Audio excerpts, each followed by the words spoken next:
twongeye turatomboye bana b'Imana kuba duhamagana ngasani ku neza ye, ku izina ry'Imana Data na Mwana na Roho Mutagatifu, amen. Amahoro bana b'Imana, nimuhumure, Imana iradukunda, ije kudukiza kuri uyu wa gatandatu w'icyumweru cya 10 gisanzwe, tariki 13 Kamena 2026, ubwo duhimbaza umutima utagira inenge wa Bikira Mariya. Ngaye masomo ajye kuduhuza n'abijuru. Isomo rya mbere ni mu gitabo cya mbere cy'Abami, umutwe wa 19 murongo wa 16 no 19 kugeza ku 21. Uhoraho yari yarabwiye Eliya ati, usige amavuta Elisha mwene Shafati wi Abeli-Mehola abe umuhanuzi mu mwanya wawe. Eliya ava aho ngaho aragenda, asanga Elisha mwene Shafati ahinga. Yahingaga umurima we ari kumwe n'abagaragu be, buri wese uko bari 12, ahingisha ibimasa 2, ari ubwo uyoboye 2 by'inyuma. Eliya munyura iruhande maze amujugunyira igishura cye. Elisha asiga ibimasa bye aho, yiruka kuri Eliya aramubwira ati, nyemerera njya gusezera kuri data na mama mbone ubugukurikira. Eliya aramubwira ati, genda subirayo, hari icyo nagutwaye se? Elisha amusezeraho maze afata bya bimasa bye 2, arabibaga bituraho ibitambo, naho ibihingisho by'ibiti byari bibishumitseho abitekesha inyama zabyo, maze agaburira abantu be. Hanyuma arahaguruka akurikira Eliya akajya amukorera. Iryo ni ijambo ry'Imana. Zaburi ya 16. Uhoraho niwo munani wanjye n'umugabane wanjye. Mana yunyirage kuko ari ubuhungiro bwanjye. Uhora ndamubwiye nti, niwo mutegetsi wanjye. Uhoraho we munani wanjye n'umugabane wanjye, uko nzamera niwo ukuzi. Ndashimira Uhoraho ngira inama, ndetse na nijoro umutima wanjye urabinyibutsa. Uhoraho mpora muzirikana ubudahwema, ubwo ndi iruhande sinteze guhungabana. Nicyo gituma umutima wanjye unezerewe, amagara yanjye akamererwa neza, n'umubiri wanjye ukadendeza mu ituze. Kuko utazantererana ngo mpere ikuzimu, kandi ukaba utazemera ko umuyoboke wawe gupfana. Uhoraho niwo munani wanjye n'umugabane wanjye. Nyagasani Yesu nabane namwe. Amagambo mu Ivanjili ntagatifu uko yanditswe na Luka, umutwe wa 2 umurongo wa 41 kugeza kwa 51.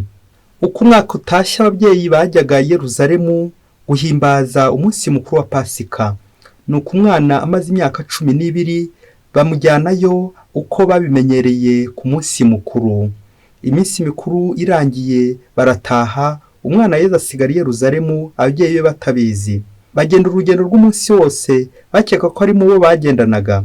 Hanyuma bamushakira muri bene wabo no mu bamenyi. Bamubuze basubira i Yerusalemu bamushaka. Hashize iminsi 3 bamusanga mu ngoro yicaye hagati y'abigisha, abateze amatwi kandi abasiganuza. Abamwumvaga bose batangariraga ubwenge bwe n'amagambo yabasubizaga. Ababyeyi be bamubonye barumirwa, maze nyina aramubwira ati, mwana wanjye watugenje ute? Njye na so twagushakanye umutima uhagaze. Arabasubiza ati, mwanshakiraga iki? Muyobe ko ngomba kuba mu nzu ya data? Bariko ntibasobanukirwa n'ibyo ababwiye. Nuko ajyana nawe i Nazareti agahora bumvira. Nyina abikibye byose mu mutima we. Iyo ni Ivanjili ntagatifu. Nyina abikibye byose mu mutima we. Bayoboke b'Imana, nimugire amahoro. Aha tugeze ni kuri buri munsi. Fungura buri munsi, ufungure buri munsi, ufungure abandi buri munsi, ijambo ry'Imana buri munsi, ineza y'Imana buri munsi. Buri munsi uhure n'Imana, buri munsi uhure n'abandi kubera impuhwe z'Imana. Hari intero dukunze kuririmba ngo, ndaho ukunda umwana ngo yange nyina, ngo kunda Yezu na Bikira Mariya. Akenshi bakunze kuvuga ikintu gikomeye mu mateka ya Kiliziya, ngo aho Bikira Mariya bagabonekeye abantu, ngo burya na Yezu yababaga bari kumwe. Aho Yezu abonekeye abantu, Bikira Mariya babaga bari kumwe, kuko ntago basigana, bahora bajyana. Kiliziya umubyeyi wacu nayo yaduteguriye amasomo, idutegurira n'iyi minsi mikuru ikurikiranye. Umunsi w'umutima mutagatifu wa Yezu uhita ukurikirana umunsi mukuru wa Bikira Mariya utagira inenge. Natwe rero ni ugutwibutsa ko Bikira Mariya na Yezu bagendana. Ndukibeshya ngo uriyambaza Bikira Mariya ngo Yezu ngo uwo ntabwo ahari, burya aba ahari. Hari n'abakeka ko uyu munsi uje kugira ngo Bikira Mariya ataza kurakara ngo Yezu bamwiyambaje, Yezu bamuvuze. Oya, ab'ijuru nta shyari bagira, ahubwo barakundana.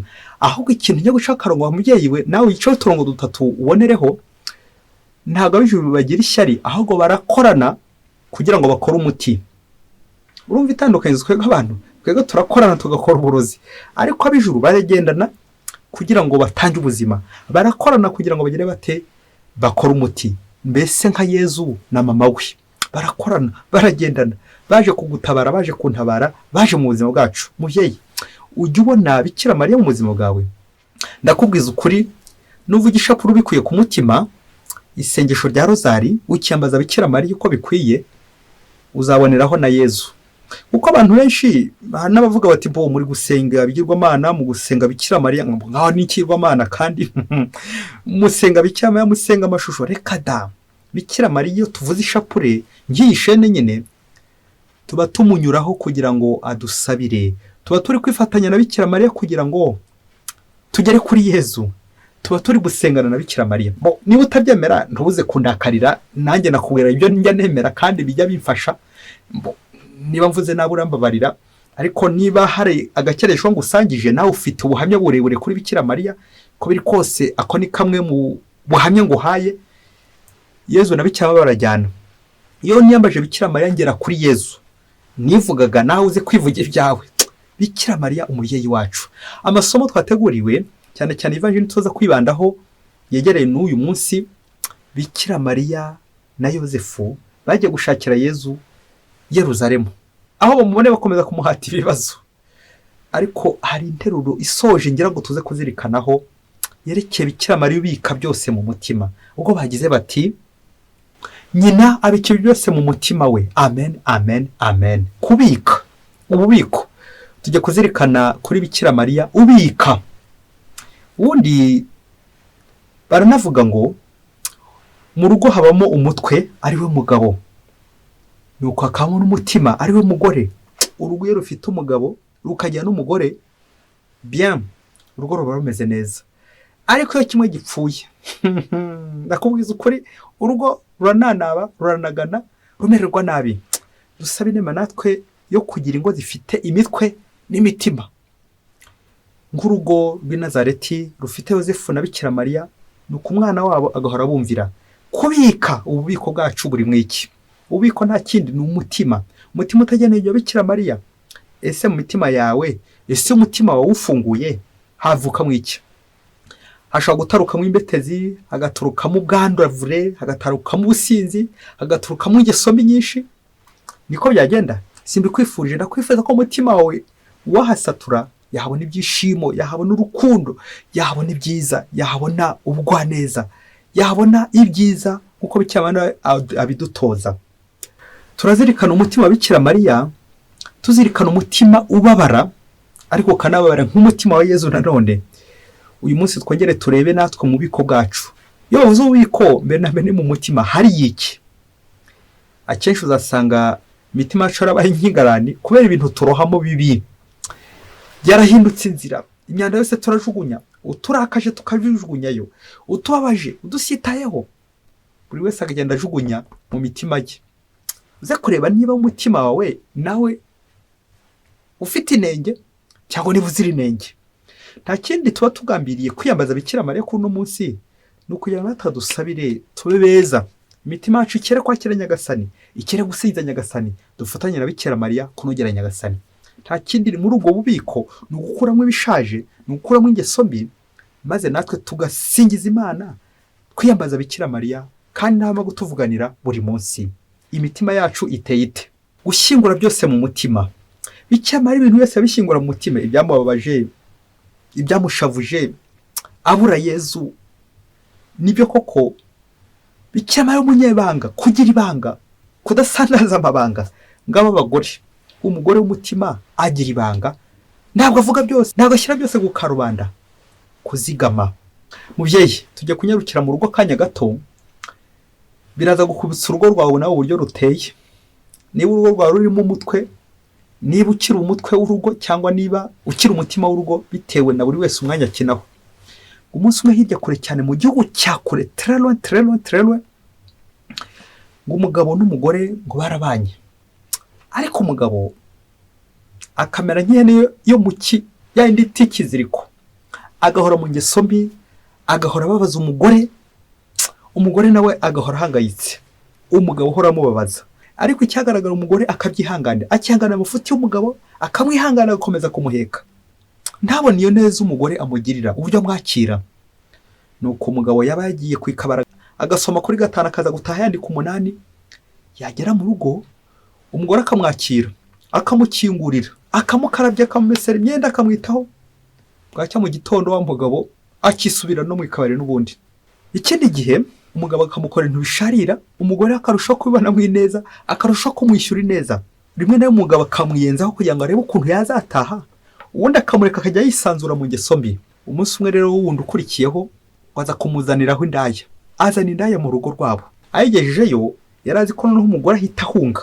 Wa mugore bukeye bishoje ko yararyamye ku bundi buriri nawe nko muri saro cyangwa ku buriri hamwe n'abana, arangije ashyuriza ya ndaya amazi, ubundi abitaho aranabagaburira. Nuko umugabo abonye icyo gikorwa umugore akoze, biramubabaza cyane, biramubabaza ati koko narinzi ko no hita ataha ko yabonye ko nazanye mukeba we, none ntacyo bimubwiye.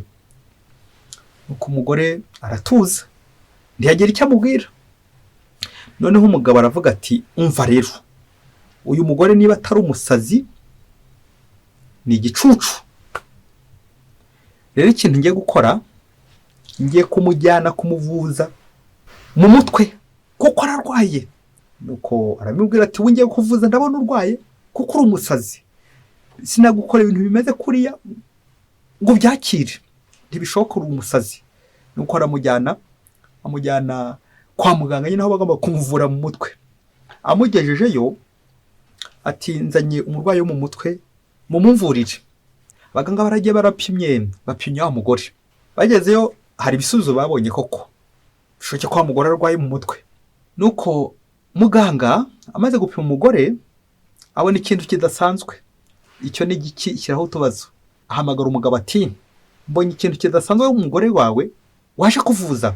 None rero kugira ngo ejo n'ejo bundi atazakwanduza, nawe tujye kugupima kugira ngo tukubwire uburyo ukomeza kwirinda. Muganga apimye wa mugabo, igipimo cyenda gusandara. Niki gisandaje ntumbaze. Muganga agiye kubahereza ibisubizo, abahera icyarimwe bombi. Nuko arababwira ati umva rero byari byanshanze, ibintu bihindutse uko mutari muteganyije. Ninde waje kuvuza undi? Ninde urwaza undi? Muri mwe ninde waje kuvuza undi? Ninde urwaye? Ninde waje kuvuza undi? Batangira kurebanaho. Muganga yarakiri kwibaza, ese umurwayi ninde? Umurwaza ninde? Ninde waje kuvuza undi? Bigeze aho arabatangariza uko bimeze, ati ndabona birashoboka ko waje kuvuza uyu mugore arwaye mu mutwe, ariko yageze ahangaha nyine arakira, ahubwo ni wowe twasanze urwaye. Twasanze uyu mugore umutwe ari muzima n'umutima ari muzima, biri gutera neza, ameze neza, ariko dusanze wa mugabo ufite ikibazo kiremereye cyane, wenda gusaduka, wenda gupfa, wenda gusandara, urwaye ibirwara byinshi cyane, za diabete, hypertension, ufite indwara nyinshi cyane zakubayeho imbata, umutwe urarwaye n'umutima urarwaye, urwaye n'injiko, ibirwara byose byinshi cyane twakubonyemo. None rero ubwo uyu mugore ari we muzima tubonye, niwe uzajya ugufasha gufata imiti. Tujya kuguha imiti yo mu mutwe, ahasiga umugore ajya gufasha akwiteho, ayiguhere ku gihe, mu gitondo, ku manywa na nimugoroba, ayiguhe neza, ubundi turebe kuzakira neza. Wa mugabo nanjye kuvuga pika crise, amaraso yongera kunega bundi bushya, abura uko yabigenza, birangira sebya cyo singe wahera. Ntuze guhita umbaza uburyo bagarutse mu rugo, n'uburyo wa mugore yakomeje kugenda yihangana, akamuha ya miti nkuko yaragiye kumuvuza kandi ari wasaze. Ibyo ntuze guhita ubimbaza, ahubwo icyo shaka kukubwira, bya bintu by'uko uzingurube nyine zibona hose, bya bintu by'uko kandi ikigunguru kirimo ubusa kivuza induru mu gihe irimo amazi, yo uyikubiseho ntabwo ushobora kuvuga. nk'uko natwe akenshi tubabaza Bikira Mariya, uko niko Bikira Mariya natwe tumushavuza tukamuhindura umusazi kandi ari umubyeyi tubikiye amabanga, tukamukorera nabi, tukamuhindanya, agakomeza gutubikiranya, agakomeza gutubabarira, agakomeza kudusabira, byose akabishyingura mu mutima we ategereje kuhinduka, kuko wahindanye, hari ibyaguhindanyije none ntacyo bikubwiye. Uko niko natwe uyu mugore tumugereranya na Bikira Mariya gato ubana n'umugabo umeze utya, uko niko natwe duhindura Bikira Mariya umusazi. Bamwe bahindura Bikira Mariya umusazi kandi turamujugunyira imyanda yose, tukamubikaho byose, Bikira Mariya agatwihanganira, agakomeza dusabira. Nubwo waba umunyabyaha, umukene, umunyabyago, ruharwa, Bikira Mariya ntama kugusabira nawe. Icya kabiri, nabyo Bikira Mariya ahanuye ikibeho ati isi iri kugenda igana mu marembe, iri kugenda igana mu rwobo, aho uzajya ubona ingeso mbi zibasiye abantu, intambara, imidugararo, abamena amaraso, abicanyi, koka ku bikorwa by'umwijima, ibikorwa byo kwandavura byinshi cyane, tubabaza umutima wa Bikira Mariya utagira inenge.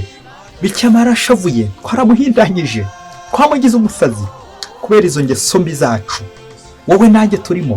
Hanyuma tujye gusoreza ku buryo nawe wahoza Bikira Mariya, kutamwandavuza, kutamwandarika, kumufasha nk'uko nawe afasha umwana w'ukiza isi. Natwe nibwo butumwa duhabwa amaze kumwumva, amaze kumwakira, gufasha Bikira Mariya gukiza isi, gufasha Yezu Kristo gukiza isi. Bikira Mariya nk'inzira ngufi tugeza kuri Yezu, natwe tumunyuzeho, natwe aradusabira akaduhakirwa. Amaguru yawe arabe, arafasha Bikira Mariya gukiza isi.